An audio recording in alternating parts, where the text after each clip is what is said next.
Good morning, Mr. Agent. Mr. President. Thank you. Please. Please.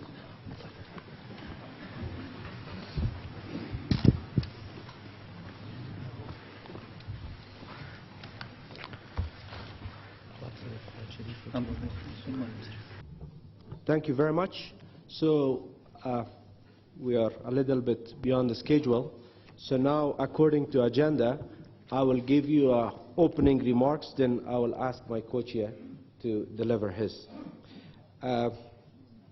Once again, I want to thank each one of you to be with us this morning. So we all know that 2016 is a vital year for the future of Afghanistan. The upcoming conference of Warsaw and Brussels will determine the level of international support to help Afghanistan in this transformation decade, both in areas of security and development. Without the support of our partners at our near and current level, we know that the extensive progress to date will likely be reserved. And we will see more of our youth living in the country in the hopes of better future in Europe and elsewhere.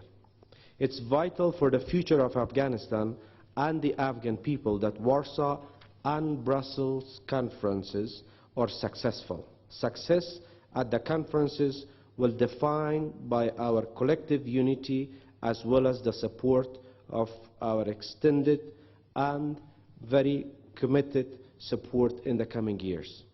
For this success, we will also need to meet our commitments to ensure we build a sustainable future for our country and a future where Afghanistan will become fully self-reliant. In the short term, we are focusing particularly on interventions that can yield immediate results and help rebuild a deep and enduring sense of hope and optimism for our people and particularly for our youth. The whole of government has been working toward speeding up reforms. Over the past 7 months, we have already seen great progress. We beat back at tremendous cost a massive assault by Taliban and Daesh insurgents. We successfully completed an ambitious IMF reform program and have addressed weaknesses in the banking sector, replenished the treasury cash balance beyond the target, surpassed a domestic revenue target, and brought critical reforms in the customs and revenue departments. We finished the first irrigation dam built in Afghanistan for the past 20 years. We completed new power distribution system that are providing electricity to more than 40,000 poor households. And we launched the stalled Tapi and Kasa 1,000 power projects. The government is pursuing reforms for private sector growth, advancing the rights of Afghan women and children, respecting free media and an active civil society, and taking strong action to confront corruption. Last year, domestic revenue rose by 22%.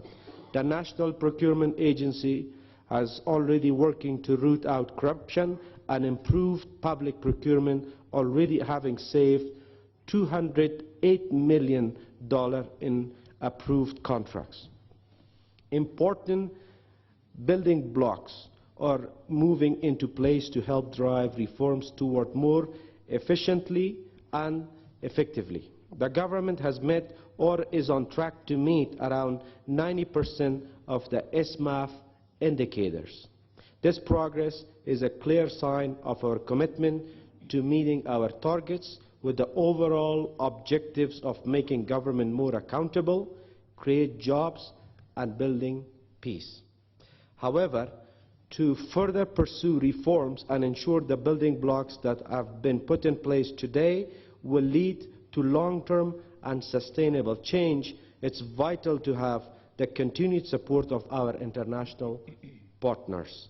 By working together, we can make Afghanistan better and safer place for all Afghans. For today's meeting, we invite you to have a detailed discussions with the road to Warsaw, focusing on security, and also road to Brussels, focusing on development.